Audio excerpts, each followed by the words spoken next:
Well, hello, ladies and gentlemen. Welcome back to another conversation with our scholar in residence, Dr. Bill Brown. This will be our fourth installment, if you will, our fourth conversation of the year. At this point in the journey, we've already experienced some youth pastor summits, had some great conversations with many of you on site, have heard from many of you about some of the topics you would like Dr. Brown to address, both on this platform and the blog, and actually in person at the gatherings. And so very, very grateful that this is a resource that's a blessing to you. And this month's conversation is no different in how the topic was mined. It came from you. And one of the things when we heard back from a couple thousand youth pastors and workers, one of the topics that continually came or rose up to the surface was the topic of discouragement and burnout and rest and just being healthy in your relationships and marriage. And so we thought we would have a conversation today around those topics and try to speak into those topics, have Dr. Brown speak into those topics and just give some very practical encouragement. And I don't know if it's fair to say this or not, Doc, but this feels a little bit like a little easier conversation than last month's conversation because we jumped in the deep into the pool with pronouns and attending weddings that are of the LGBTQIA plus nature. And so I don't know if it's just me. I don't know if you feel that way or not, but this feels like a little bit easier assignment or maybe less tense assignment. Yeah, I think that's true because when it comes to outward facing in culture, there's so many things that confront us that we aren't quite certain because it's almost as if there's been nothing in the past to gain wisdom from. Yes, and sir. What we're talking about today, there's a lot of wisdom in the past, that we can draw on and from each other. Yes, sir. Well, four kind of subtopics that really rise to the surface to form one conversation: discouragement, which leads to burnout, rest, work-life balance, and marriage relationships. And so we're going to start with discouragement that leads to burnout. Let's talk around this subject for a little bit, but let's start out by what does discouragement look like? How do we define that? How does that even lead to burnout? How do you recognize the signs of that happening in your life? Yeah, it's good. It's the word discouraged. I've always been fascinated by it because what it means is it's a deficit of courage. And the Bible has a lot to say about courage itself. In fact, in the New Testament, let me see if I get this right. In the New Testament, the word courage is often translated as confident. And so, but when you're discouraged, you're at a point to where you're feeling overwhelmed by sometimes depression and doubt. And for all of those who are joining us now, and for you and for me, it's not if we get discouraged, but when we get discouraged, how do we respond? Yeah. Some say all you have to do is believe in God's promises and you'll be okay. You won't be discouraged anymore. This is partially true, but I think it's the first step in the process itself. It's best to get at the heart of what is causing discouragement. And frankly, Brent, you may never get to a specific thing that is causing you to be discouraged. It may just be the environment yourself, or it could be some of the things we're going to talk about in just a minute about being overwrought and worried and struggling with too much work to do, and you're not doing it as well. Discouragement, though, is a lack of confidence. It's a lack of enthusiasm. It's feeling dejected, demoralized, depressed, all of those kinds of words. And for me, and I'm not sure if this will relate to everybody listening, if I get discouraged, it's usually because of unmet expectations. And for example, not enough students are coming to our program. In fact, that was one of the number one questions from the last youth pastor summit that we did, was how do we grow? How do we get more students involved in our program? And if you keep going along and just wondering, how come we're not growing not just spiritually, but growing in numbers, then that can be discouraging. Hmm. Sometimes getting criticized, from parents or even from the students themselves, that can wear on you a little bit. Overwork is already mentioned, but a lot of times you just don't know. It's maybe a culmination of all these things coming into you. So I think a couple of things. Number one, you should be prepared to get discouraged.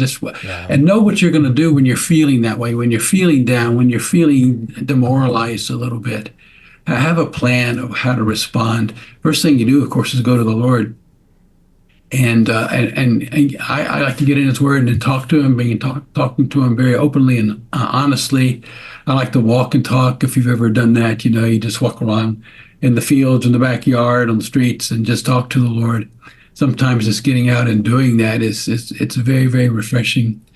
And secondly, I have some people that are good friends that I talk and pray with. In fact, one fellow I talk and pray with every day. Every day during the week, in the morning.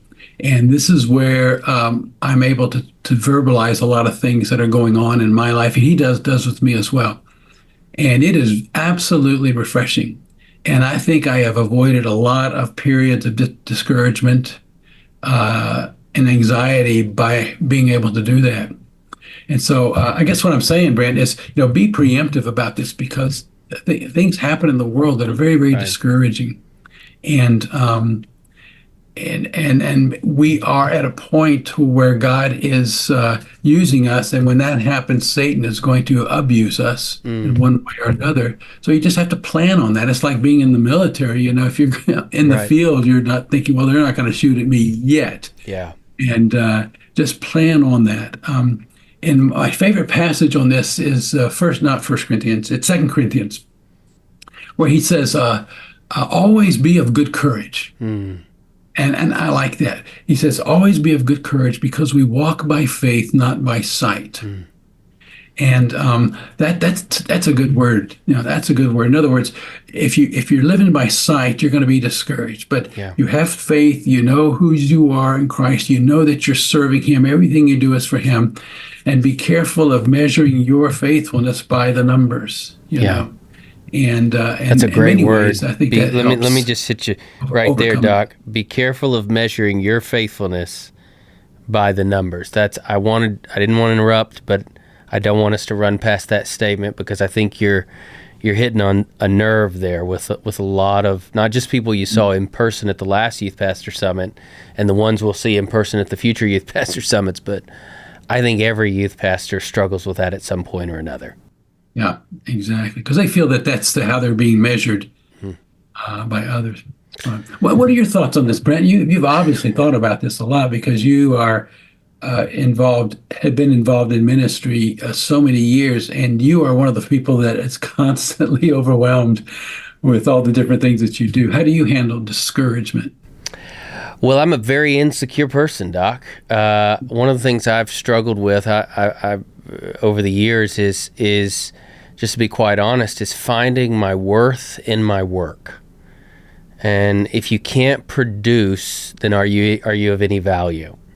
And I know that sounds like an age-old trapping, an age-old lie from the enemy, and how could you believe something that we know isn't true? But sometimes the easiest lies to tell are the easiest lies to believe.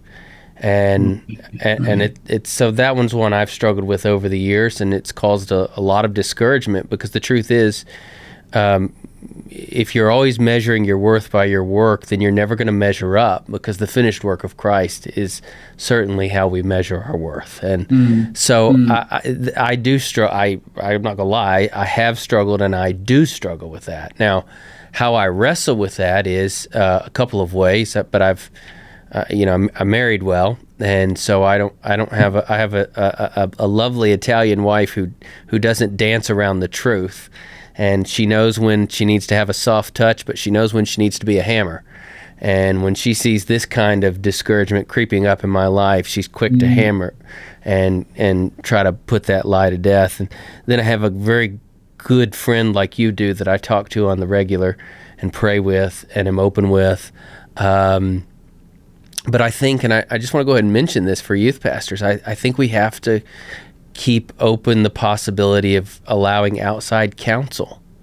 Keep kind of pounding the pavement on the idea that counseling is a good thing.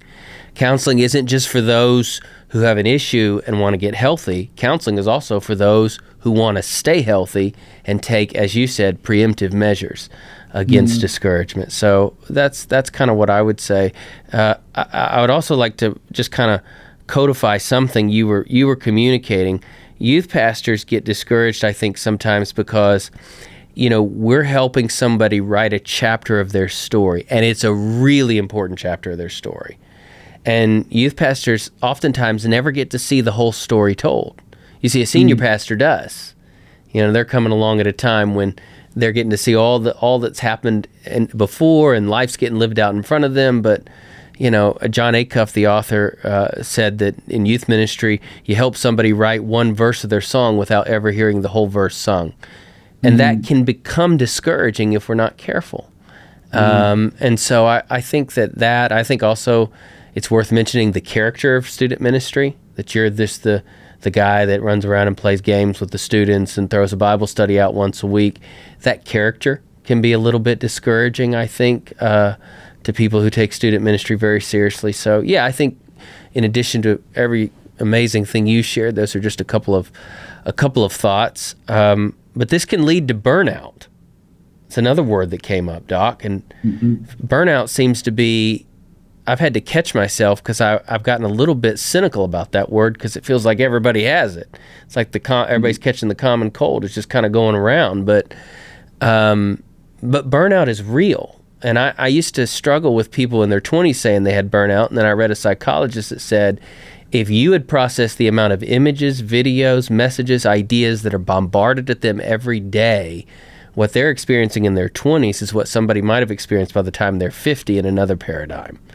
So be a little more patient with them. And I thought, wow, boy, that kind of, convicted me. But what leads to burnout? How do we recognize that we're not just discouraged, but we're almost to that place of really a detrimental place called burnout? Well, I think what we're saying about be preemptive about this, just plan on it, is really, really important. I don't want anybody to miss that. Yes, sir. And you don't want to start dealing with it when you're on the edge of trying to find out what burnout is. Right. And burnout, of course, it gets when you're on the precipice of life, the responsibilities and the blessings and the things that God has given you to do, and you find yourself not motivated at all, even hating it, disliking it, not wanting to do it. And what used to be the most wonderful, you were so excited to enter into this position, so excited about the kids who were there, so excited about the opportunities that the church, if it's a church, was giving you. And then now you're feeling like this is the worst thing you've ever done. And you just don't have the motivation to go ahead. And burnout is, it is really an overwhelming sense of futility. And it's dangerous because you make bad decisions usually when you're in a burnout state. That's a great definition. Burnout is an overwhelming sense of futility. That's a great definition. I've never heard it that succinct before, but it's detrimental because it's debilitating, isn't it? Absolutely, yeah. Well, let me add a couple of things too, and because that just reminds me. If we're going to try to be preemptive, and I think that's why we do this, Brent, to help those who are serving in these roles to think ahead and not find themselves in that. One of my favorite people in the New Testament is Barnabas, and he's called the son of encouragement. Encouragement, yeah, and he's with Paul so much of his ministry, and Paul seems to be a very intense person, and Barnabas was right there, constantly encouraging him, and probably responsible for his ministry. God used him to save him into the ministry and so on. And I found that keeping that in my mind for you and for me, it's not just planning on being in a position where you're going to be discouraged, but be an encourager. You reap what you sow. Yeah. And so while things are going on, find ways of encouraging other people. And maybe even at the summit, when we're all together, find somebody there, maybe a new friend that you're going to make and so on, and pledge to be an encourager together. And if you start doing that, like I've done with this fellow, it's just gold for me, platinum most days. Yeah. And I am so glad I've done that. It just really helps me recalibrate all of life. And having somebody outside that's really not part of the ministry that I'm in, and doesn't live in the same house I live in, and sometimes maybe even involved in the same kind of ministry, we know what it's like. And so we're praying for one another. And I want to encourage him, and he encourages me. And if nothing else, go around and make sure that you're encouraging other people, because you will find that bounces back at you. Yes, sir. As you go through. Yeah, what we focus on determines our formation.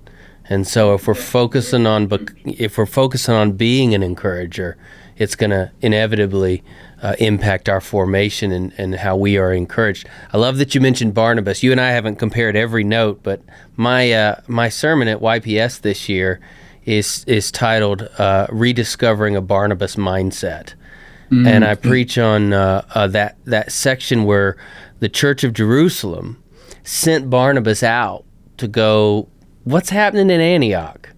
And of course, it was probably not for good reasons. It was almost like, hey, we're the circumcision party. They're probably not doing everything right. We need you to go and report back to us. But they chose the wrong guy if that was the assignment, because Barnabas was a guy that was quick to celebrate. He literally went to Antioch, and the Bible tells us he saw the grace of Jesus. And what did he do? He rejoiced. And why did he do this? Because the Bible teaches us that he was a good man, full of the Holy Spirit. And it was just a beautiful picture, but he's not there long before he makes a decision. He joins the party, sure. He joins this revival that's happening and actually becomes a leader in it. But there's a guy, and in my mind, we just read about Paul a couple chapters earlier in that Acts text. But that sometimes we read the Bible and we go, yeah, so he was there 2 chapters ago, so that wasn't long, that was 5 minutes ago. But I read one scholar that said Paul was probably sitting over in Tarsus for 9 years. It had been probably 9 years since anybody had heard from Paul. And Barnabas, 9 years later, is going, I know a guy that I introduced to the apostles that needs to be part of this. 9 years had passed, and Barnabas shows up. I mean, just think about that encouragement. It gives me chills just to even think about it that way. And of course, it was a friendship that would change the world. There would be no Apostle Paul without Barnabas. So one of the things I'm sharing with our youth pastors, and I've had to preach it to myself more than anybody, is that in a world where everybody wants to be the Apostle Paul, God's calling us to be Barnabas. And your job is to be Barnabas. If God wants to promote you to be Paul, well, that's God's prerogative. Let him do that. But it's our responsibility to be good men and women full of the Holy Spirit, quick to rejoice and celebrate over what God is doing, and then bringing other people into the party. I mean, that's just really what it's all about. And I think that focus does determine that kind of a formation. Well, it is sad to see somebody in burnout. When you see somebody discouraged and then that discouragement, Doc, leads to burnout, there's a lot that could be said. But one thing that certainly could be said is this is a life that is absent of rest. There's not a rhythm of rest in this life. So let's move to that topic in our progression here, and let's talk a little bit about rest and why is rest so important. Of course, rest could be one of those steps that if we have that in our life, it can keep us from getting to a place of burnout. But what is rest? Why is it so important? And how can that play a role in our formation? That's a good point. I'm anxious to hear what you're going to say about this. I think that when we think about rest, we think about resting those areas of our lives that are getting the most action. In the ministry, of course, it's our minds constantly, and our hearts, and maybe even our bodies with the amount of time that we spend and so on. And so you want to rest all of those things in good ways. And resting doesn't mean that you just completely lie on the bed, and take a long snooze, but that I think that you recalibrate it and refocus it. That's why reading scripture, for example, is such a wonderful thing to do, to rest your mind. And and not even just reading scripture, reading something different and getting your mind on to something else. And you say, well, you're not resting. Well, you really are. You're resting that part of your brain that was so overwhelmed with what's happened in the lives of a couple of the kids in your group, or what's happened with some parents and some things that they've said that have been difficult, or whatever it is that's causing you to be disgruntled and struggling a little bit. Shift all of that into areas that are going to be very positive in reading and so on. If you can get into a practice of prayer on a regular basis, and I'm saying something that everybody knows is true, but I love to get up in the morning and of course I pray, but I love to read books by people that give me a new, fresh perspective on life and Christianity. I always read C.S. Lewis. I have for years and years and years, and he's what it does, it deflects my mind away from the negatives toward the positives. And people like Philip Yancey. I've got a group of people that were going through What's So Amazing About Grace. Yeah. And that book will Rumors just of Another change the World way is you my think favorite. about your own life and about Jesus Christ in the world. And he tells so many wonderful stories, and those stories are so life-giving. And after I finish all that, I feel so refreshed. I'm ready to go. I am ready to go. And just before, I was a little concerned, a little down, a little discouraged, and so on. And those kinds of things they're a different kind of rest. Yeah. But we take examples from Jesus when he seriously took out time to go and rest regularly. And there's lots to be learned from doing that. If you live in a place like I do, which is Western North Carolina, just going outside. You've got some pretty landscape to go rest in. Yeah. Just going outside and looking at the mountains and walking around here, it's just so refreshing. And seeing God's handiwork is beautiful. I majored in math and physics at the university and wanted to be an astrophysicist. So when I go out at night, the stars, those kinds of things, seeing God's hand in nature. If you read about how to rest, and then there are actually books on that, they'll talk about getting out in nature, because a lot of times we are so overwhelmed, like you said, with our screens. And we get away from the screens, and it's like, oh my goodness, there are colors in the world, and this is beautiful. And what's this on my face? Oh, it's the wind, this is nice. Doing that is just so refreshing. And then always have friends that can refresh your soul. You refresh them and they refresh you. Yeah. And that is one of the best parts of rest. And then I do recommend for people to have certain times in the year just to get away for a good bit of time, at least a week, if you can. And maybe just partial days, but just really being able to completely disconnect with the people that you love and go somewhere and do some things that, and you find yourself having a better perspective of the things that were just in a fog, and you get away from them, all of a sudden the fog seems to dissipate a bit, and you say, okay, now I feel I'm ready to get back into it. Yeah. So well, Doc, you I remember, and this is I hope this encourages you, but it's also it stuck with me all these years. And I know I wasn't a good student. Let's be honest. There's no around that. I wasn't a good student. I was later on, but I wasn't in college. And but I remember sitting in Bible class and you teaching, and I was 20 years old or whatnot. And so we weren't even talking about the class. We were doing something else, and it was 50 or so students, 90 or so. I don't know. It was a full class, and we were talking about devotions. And you said, "Well, right now I'm having my devotions at night." And I know that was so simple, but there were several of us in the class. I didn't say anything because I wasn't a great student, but a lot of other people went, "Whoa, I was always taught you had to have it in the mornings," and you just went, "Why can't you have your time alone with the Lord at night if that's the best time for you?" And And it just, that simple, I remember you saying that in class, and I actually gave myself permission because I could never get it right in the mornings. I could never stay consistent, and I always felt discouraged about that. And I gave myself permission. And most of my adult life, I have had my time alone with the Lord at night. And I credit the genesis of that coming from that classroom conversation. And I had no idea that after college and I got right with Jesus and really just kind of set on fire with what I wanted to do in my life, that I would spend most of my days would not end until 10 or 11 o'clock at night. And I'm getting back at a hotel after preaching to a room full of teenagers.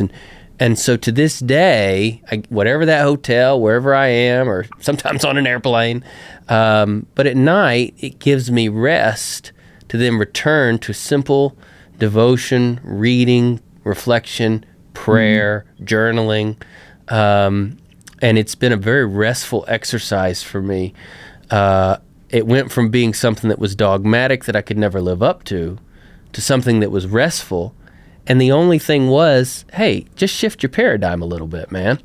And so that was incredibly helpful for me. So these practical ways in which you rest is insightful and sticky, I guess you could say. Yeah, and you probably sleep better too. You kind of calm down and you get in the Word and everything, and a good restful sleep, I trust. Yes, sir. Yes, sir. Well, you mentioned that it's good to get away in the year, and you mentioned at least a week. It's funny to me, in the Jewish calendar, there were actually 3 major festivals where everything would just stop and they would just celebrate. And it was their way of getting away and just resting in what had happened and the goodness of God, and whether it was the festival of unleavened bread or the festival of the harvest or the festival of ingathering. But there were 3 specific times in the year where they would, in the Jewish calendar, have these amazing festivals. And I think there was a pattern that was being set for us way back when, that it's good to just stop. It's good to get away. It's good to break the cycle of here's your rhythm every day and every week, and to celebrate. And that's what I think those vacations should be, a celebration of the good things that God has given you. Like we're taking, it's sad that it's taken us this long, but we're taking a 2-week vacation this year for the first time ever. And what prompted it is my oldest is about to graduate high school. And so we went, what is the schedule's going to be like in the future? Let's make sure this is a big one, And it's just we made a list of all the things that we love as a family, and we're going to go do them and have fun and celebrate. And so that's vitally important. And if you don't, I know this is an age-old adage, but if you don't put first things first, they'll get pushed to the margins. And that's what's happened for me, is I've had to piecemeal in over the years instead of just going, nope, we're blocking these 2 weeks and we're protecting them and we're saving them for this. And we did that this year, and we're very excited about it. So I think that's also a great insight, Doc. That's awesome. Well, a lot of Christians are practicing the Sabbath. Yes, sir. In the sense of once a week. In fact, my daughter and her husband and 4 little boys do that. They have the Sabbath. They don't have any screens. They don't have anything that they do that has anything to do with technology. And it has it's very life-giving for them, and they have adjusted great. I mean, they do things that boys do, and my daughter and her husband enjoy the reading and the playing together and so on. And it's very, very refreshing and reviving for them. I know the first reaction when you tell people to take a Sabbath is, well, what will I do at that time? But Right. The reality is, once you start practicing a Sabbath, you go, we didn't get everything done we wanted to do. We're going to do that more next week, because what you find is there's some fun, we'll cook together, and that'll take, a couple hours to get the ingredients and prepare and, do things like that when we do a Sabbath. And it's good time consuming. It's good. You're creating shared memory through, fixing a meal together, and everybody's got their role and responsibility. And you look up and you go, wow, we could have done a lot more today. I mean, you know what I mean? So Sabbath, for those of us that, because I was in that place where I went, well, what am I going to do with all that time? The reality is that, man, you'll have plenty to do if you set a Sabbath aside, plenty of restful things to do with your family, and that's a good way of resting. So, yeah, right. Good stuff, Doc. Good stuff. Well, let's talk about something that most people don't think is possible, because this is all going into one conversation. All these are related. What about work-life balance? And I want to ask you a question. I've got a strong opinion on this, and is balance possible in this age, in this weird world we live in, Doc? Well, my answer would probably be eventually. It is. Unless you're going to come right in and say, this is what we're going to do, and you set time frames and you're going to adhere to them. But balance, it just doesn't necessarily mean the time, Right. It's the efforts and so on that you put into it and the time that you do things. But it is just as you were talking about a moment ago, it's a question of priorities. How do you go about doing those things? And what are you going to balance? Are you going to say, well, I sleep 8 hours a day. Now, how do I balance that with 8 hours of work? What do I do? Or how do I balance all of this that I'm doing with the job?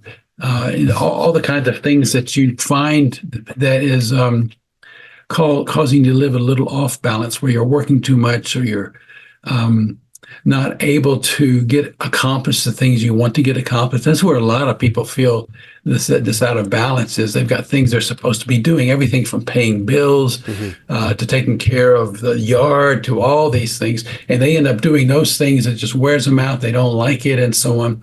And it's the imbalance there that causes that kind of anxiety and disappointment.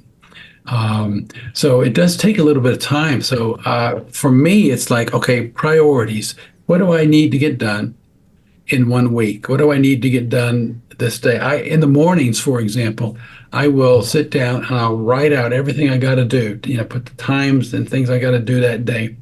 And then I add, I usually have a lot of emails to send, and I prioritize that. So I take that list and I say, okay, this is the day. And so I can set that aside knowing that I'm not going to forget what I'm supposed to do, but then I'm going to balance it out with some things like Lynn and I are going to go out to eat, or my son and I are going to say he's got these great things that he's been working on the movie set. So we're going to be looking at that and all that. And so I'm able to look at the day and maybe move some things around so I'm feeling balanced. And that helps me a lot, because I don't just jump right in and get going at the end of the day and say, oh goodness, I forgot about that and forgot about that and forgot about that. And so if you're going to balance, you want to make sure that you're doing the kinds of things that you want to do and the things that you're supposed to be doing and have responsibility for. Let me ask you a question, if you don't mind. How long did it take you to get to that place? And let me frame that for everybody. You've been let me say it this way. You've had a lot of responsibility on your shoulders over the years. In my time of knowing you for 20 years, Doc, at one point a professor, you got a lot of students. At one point, a president, you've got hundreds of students. At one point, a chancellor, you've got thousands of students, and then all the people that work for you with the faculty and the admissions offices and all the different things. And then you've got, when you were at the Colson Center, now when you started that thing, let's be honest, it was like, hey, I'll go out in the garage and start a business, right? And then you started it almost from scratch, restarted it. But by the time you were done, hundreds of thousands of dollars, a full program every year, and people lined up around the block to sign in. So you got a lot of people you're responsible for, a lot of content you're responsible for, a lot of relationships. In other words, there's a lot on your shoulders. How long did what you just said makes a lot of sense. And I listen to it and I'm envious. I go, it sounds so simple. Why couldn't I do that? How long did it take you to get to that place in your journey? Or did you just always have that? No, I have not always done it, for sure. And a lot of it was, trial and error kind of thing. And but I came to a point, and I can't remember exactly when it was, Brent, but when I realized there are some things I absolutely have to do today. Yes, sir. And then there are some things that are on the calendar. I have to make sure I'm there and to get these things done. And then those become priorities. And if it's too much, then I will need to take steps, to move them to another day or something like that. But having that priority list there that helps me a lot then in balancing the day out. And it was just a number of years ago, but it really freed me up. I didn't go through the day wondering if I had forgotten things or whatever. I was fortunate when I was university president. I had a couple of assistants who were really good. They did more by accident than I did on purpose, and they were awesome. That helped a lot, but that didn't help all the other personal things I had to do with the family, et cetera, and outside the realm of that. And I had to balance those things as well. But yeah, I got into a good rhythm of all of that, and it's been very nice to walk through and not find out at the end of the day, oh yeah, I was supposed to be there at 10 o'clock this morning, and I didn't. And I did once. I shouldn't say this. I was supposed to, when I was president of Bryan, I was going to meet with a group of alums in Dallas, and I had it on the wrong day. I just didn't check it, and I didn't show up. And all these alums were there waiting, That's the worst feeling. tapping their finger on the table, so on. And that's the worst feeling. Oh gosh, that's the worst feeling. Did you get a phone call and you were just somewhere you weren't supposed to be, and you were like, your heart just kind of sank into your stomach, kind of thing? Oh yeah, I was visiting some friends. I was staying with some friends there, just outside of Dallas. We were having a great time, and it wasn't really until the next morning when I got a phone call from one of the alums and said, "Hey, Dr. Brown, what happened? Are you okay?" Yeah. I said, "Yeah, I'm fine. I'm looking forward to seeing everybody tonight." He goes, "That was last night," and I went, "Oh my goodness gracious," and so you know what I did? I called a bunch, and I got about 4 of them, and I met them for dinner that night. That was my penance, but. I every time I think about that though, Brent, I just feel terrible in my gut for doing that. That's what I was going to say. That feeling is a stain. It's a stain. No matter how you can't shake it off. You go, man, that's a tough one. And we've all felt it. We all do it at some point in our life. I remember I was supposed to preach for a friend in the city.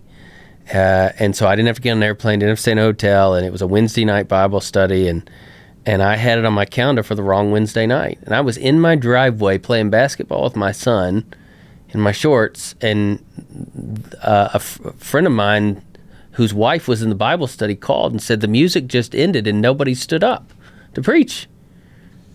And my heart just sank. I mean, I went, I'm supposed to be there right now. There's nothing I can do. It's the worst feeling. Well, if I hear you correct, Doc, really 2 big ideas that guide this. One, you've got to identify your priorities. Then number 2, you customize a plan around those priorities.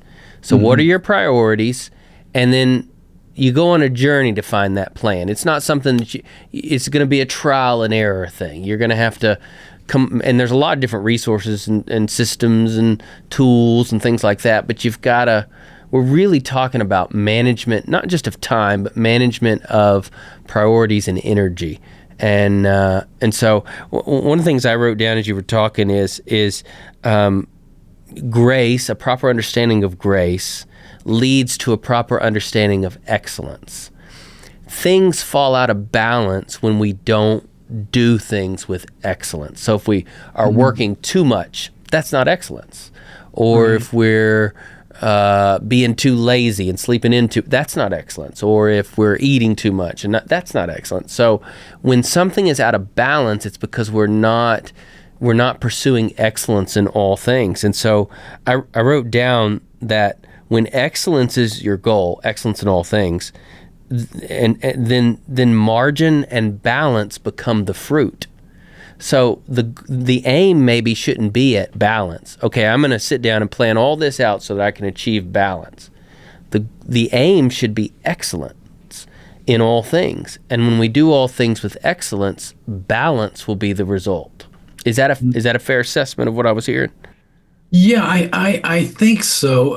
Sometimes, though, you can have too many things to be excellent at, and you're going to have to rearrange those. Yes, sir. And the reason you do things excellently is, well, I think for two reasons. Number one is you're doing it as unto the Lord, and you want to do God's not wagging his finger at Brent saying, you better be excellent or you're in trouble. Right. But you want to do it for him. Right. And then whatever you're doing, you're probably doing it for other people, and you're doing it because you respect them. And you want to be at the best that you can be in order to minister to them, to care for them, or just whatever, whether it be your family or whether it be somebody that you're working with or for, those kind of things. Yes, sir. Yes, sir. And all that in context makes it easy. There have been some things that I've written down to do that I said I can't do what I'm really supposed to do on this and this, so I can move this somewhere else because I want to do it well, and I can't do it well today. So are you saying you've got to figure out what to say no to in life then? Right. So in prioritizing, in that step of things, you're going, okay, by prioritizing this, I'm going to say no to this over here. Yeah. Right. Bob Goff, I can't remember what book it was that he wrote this in, but he said he got to a point in his life where he just had committed to too many things and he didn't feel like he was doing them well, you know? So he decided that Thursday would be his day to resign from something. And so part of his rhythm is to resign from something every Thursday. And so it would be a board. He'd resign from a board, or he would resign from something. But he would quit something I think it was every Thursday was his routine. I asked him one time, I read that in your book. Do you really? He said, oh yeah, here's what I quit this week. You know, and it's an amazing thing to hear. It sounded very liberating the way he said it. So he's hilarious. I just love the way he lives life. Isn't he? He's lightning in a bottle. I tell people I've been around him many times. I've been fortunate to be around that guy, and you know it's not like he turns a switch on when he goes on stage. He's that guy off stage. Absolutely. You know, he's fantastic guy. Well, if we have work-life balance, in this conversation, this is, you know, we're kind of moving into that section of the home, right? Like, we want to do our jobs well, and we want to have good rest, and we don't want to get discouraged, and we want to have rhythms, and we want to have work-life balance, and we want to do excellence in all things. But one of the things we want to do really well is love our spouse. And I love talking to people, Doc, who have been married longer than I've been alive. And there's just something, I just want to get around that, because those are my heroes. My wife and I have a poem that I wrote for her that hangs over our bed about how, and it basically explains how we just want to grow old living down at the end of that dirt road we live on a little farm, and we want to be old people still holding hands going out to check on the animals every night. I mean, you know, and I know that sounds hokey and corny, but that's our dream. We're happy with that. First of all, how many years have you and Miss Lynn been married? In May, we will have been married 48 years. Goodness gracious. Gosh. Okay, let me ask you the Captain Obvious question. What's the secret to a 48-year marriage? Well, first of all, to recognize that's really 96 years for both of us. We talk about that. Just going way back, I was in high school. I was very active in sports, and I wanted to be an astrophysicist. So I was headed to the University of South Florida to study math and physics, all those things. And I would date and so on. But I had so many girls who were friends. It wasn't anything very romantic. We just went out and did a lot of fun stuff together. And then when I was in college, I was getting ready to graduate from college. I met Lynn, and we got involved in some ministries together. And I just found, you know, I couldn't get her out of my mind. And I still can't after 48 years. But we determined that we're going to do exactly what you talked about. Take our time and just enjoy every day. And I decided that, for example, marriage is a commitment. I'm committing to her. She's committing to me for life. It's not based on love. Love is an outgrowth of that. So, but it's the commitment that we make. Wow. And secondly, how communication. We don't mess around with communication. We say what we need to say in a loving way, and we make sure that what we share with each other is positive, unless it needs to be negative or it's about the kids or about whatever. But we don't not communicate, and then to care for one another. That sweetness and caring, that is a big part of a really good relationship. And those have been the three things that have been important to us. And then just doing a lot of things together. Just when I was president of universities, it was I had minimal time, but we still went out and did stuff. Just the two of us.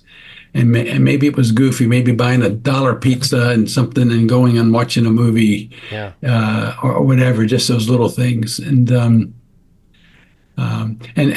keeping short account of difficulties. I say all that, it sounds so simple, but the benefits of that, just as you and Chris have, the benefits of that are just eternal, and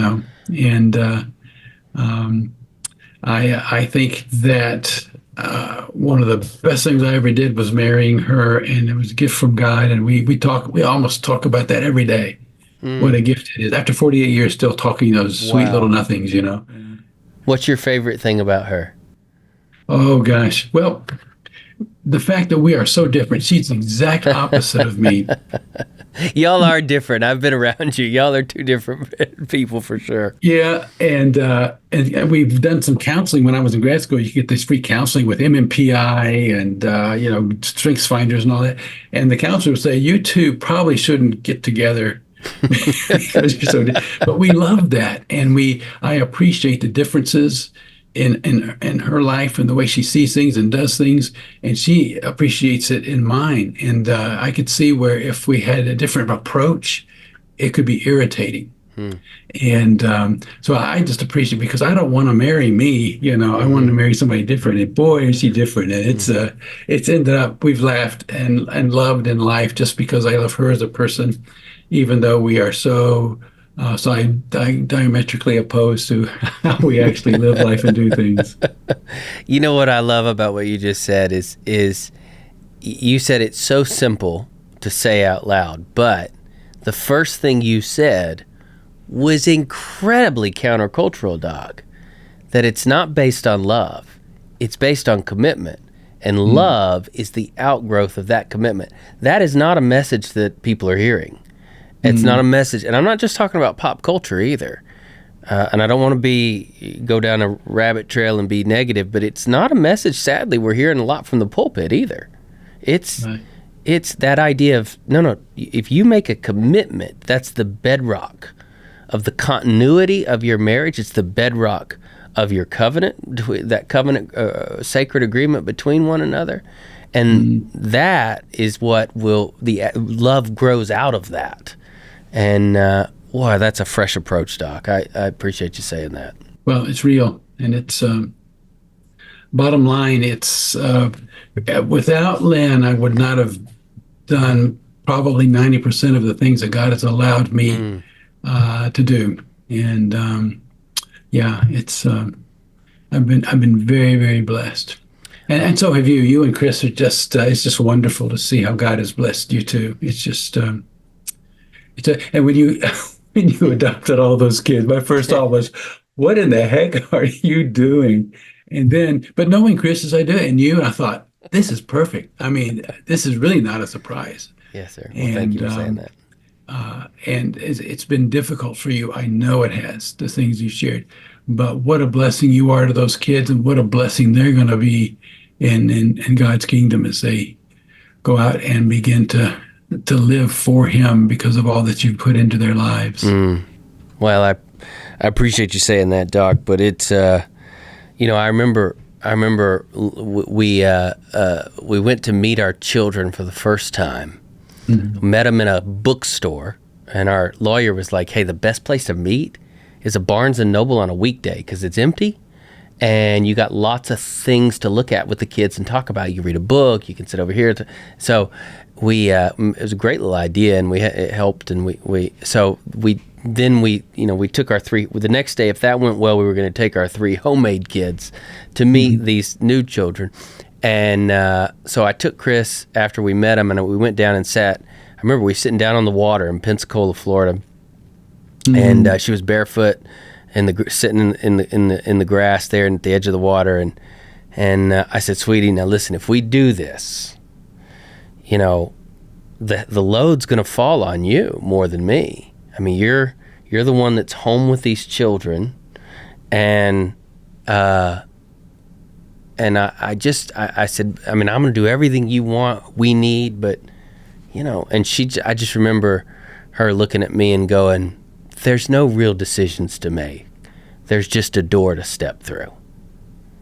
And I went, there's no real decisions to make. There's just a door to step through. She goes, the Lord opened a door. That's what we're doing. We're walking through a door of opportunity. And what a blessing so it's really that her perspective that's been so refreshing over these years, especially in some of the difficult or more difficult times. It's tough. Some days it's really tough. And some days it's violent and trauma-ridden and all those things. But we've stepped through a door, and it's a blessing that you get to step through that door. That's her perspective. She's taught me that. Wow. So he who finds a wife finds favor with the Lord, the proverb says, and so, excuse me. Wow. So that's the way. That's a beautiful thing. Let me ask you a question as we talk a little bit more about marriage.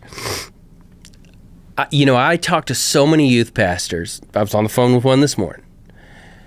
They're 5 years into their marriage. They got 2 kids. They don't get paid a lot of money. They're exhausted. They can't give their wife maybe all the things they want to give their wife. They can't take her on all the trips they want to take her on.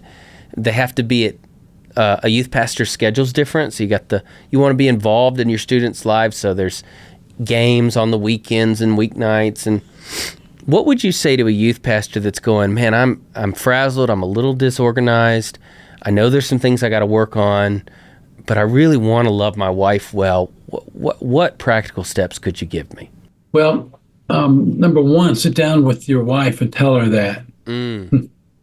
So she knows that is where your heart is, and that you got to struggle the tension between being a full-blown youth minister where you're out and about with the kids where they are, because there's a lot of them. Yeah. And your desire to love and to cherish your wife, and then go through it together. Don't just say this. Let me do this, and you'll find yourself having to take a few things off that you want to do. And if you have a pastor or somebody that you report to, sit down with them, talk with them about it as well.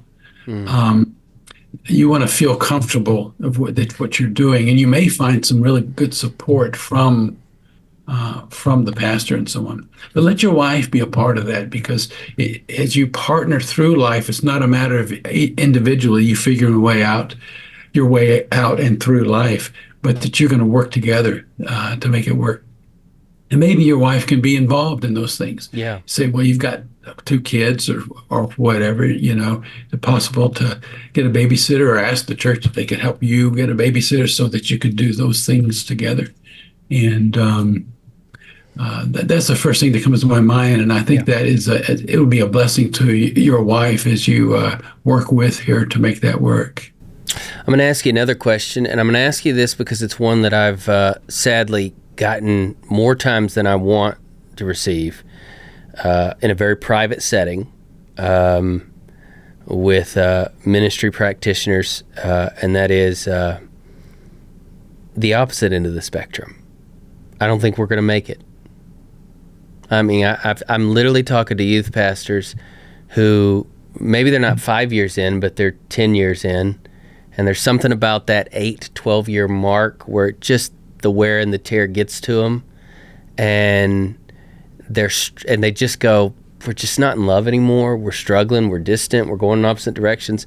Maybe it's she's disenfranchised with the church, or he's not being what he needs. For whatever reason, they're growing apart. What would you say to the youth pastor who is not close to his wife anymore, and he's burdened about it. But he's going, I don't know if I can save it. That's his kind of mentality right now. I would say your priority is your wife. You know, you may feel called to youth ministry, but if it's come in your marriage and your wife is worn out from it and worn out from you, then you need to probably do something else. Amen. There's no great reward for being an outstanding youth minister and losing your marriage, you know? Yes, sir. And, but, you know, is it possible to do both? Absolutely. But your wife, you know, if it's not too far gone, you know, working, probably going to need to get some good counseling. I'd go to the whoever's you're responsible to in the church, the pastor, whomever, and say, I need to save my marriage. Yeah. You know? Yeah. And this is where the church should come alongside you. Yeah. Because you've been investing in the church. They need to come alongside you and give you strength and give you courage and give you resources so that you can do what God has called you to do in your marriage. Amen. Amen. Well said, Doc. Well, I wanted to ask that last question because, I mean, in the last couple of weeks, I've gotten that question at one time in the last couple of weeks, but probably about once a month, I'll get that one from somebody. I'll be somewhere and, hey, they'll wait till the end, you know, when the crowd's kind of dying down and the line's dying, whatever it might be after an event or something. Hey, can I just grab you for a couple minutes? And it's because you're a stranger. It's because you're safe. But they go, I don't know if it's going to work. What do you think? And they just want some prayer, and it's almost a Hail Mary. They're just going, I don't really have anything specific. I'm just telling you where I'm at. Yeah. And right. That's why I wanted to bring that one up, because I know it's hopefully a small contingency, but there is a contingency of our pastors that are at that place in their marriage. So, you know, there's an article, and we should look it up for somebody. It's written by a woman who says, I am the wife of a youth pastor. That's the title of it. I don't know who wrote it, but I have seen it. Yes, sir. Yeah, and I haven't read it yet. I just saw the title the other day, so I need to read that. I have read it. Yeah, and I'm just wondering what she's saying from her perspective. We'll look it up. It's been a while, but you know, do you know a gentleman by the name of Dr. David Ferguson? David Ferguson led a ministry for almost 50 years now, and it's a parachurch ministry that comes alongside and helps primarily pastors cultivate healthy marriages, but also, you know, church members and stuff like that. But he's worked primarily with pastors, and he's been married for 50 years. And I sat down with him. He and I were years ago actually teaching in of all places, Jericho together. We were doing a conference in Jericho. Nice. And I asked him, I said, Doc, what are three key, not three, I just said, what would you say are the keys to, you've been married 50 years, Doc? And he goes, you know, he said, cultivate a deep spiritual walk together, cultivate a deep sense of friendship. And he looked at me and he goes, that means you got to laugh a lot together. And you got to laugh at each other's quirkiness and enjoy it. I heard you say that with you and Miss Lynn. You know, it's that beautiful quirkiness that just is still fun after all these years. Yeah, and then he said, never stop cultivating an intimate affection. And I've always remembered those three things. You basically said those three things, but it's possible. That's what I want people to see, is it's possible to have a healthy marriage. But a healthy ministry will never come at the expense of a marriage, because if it does, it's not really a healthy ministry. And so I appreciate you pointing that out, Doc. Well, we've covered a lot in our time today. This has been a very enriching conversation. Is there anything before we wrap up, Doc, that I need to mention? No, I'm glad that when we are putting together the topics for these wonderful times together and for the articles and so on, that we're able to give as broad as we can and to invest in it and hope that it's going to be a blessing. Sometimes just one comment that somebody makes on a video can change a life. And yes, being aware of that's why we ask God to bless our words and so on. Yes, sir. So thanks for wanting to have wide-ranging discussions. Well, that's fine. I hope they're as valuable to people as we hope they are. Well, I believe they are, because I'm sitting here learning, and I've known you for a long time, and I just love listening and asking the questions and just asking, is this what I just heard? Because this is pretty amazing. So very, very helpful, Doc. Well, ladies and gentlemen, I hope you've enjoyed this conversation. I'm going to ask if there's a topic that you'd like Dr. Brown to address, that you'd leave that in the comment sections below, that you would subscribe to this channel, that you would actually, if you think this conversation is helpful, that you would share this with a friend in student ministry or any kind of ministry that you think this would be helpful for. Thanks so much for letting us hang out with you today. And until we meet again, wander well and shine like stars.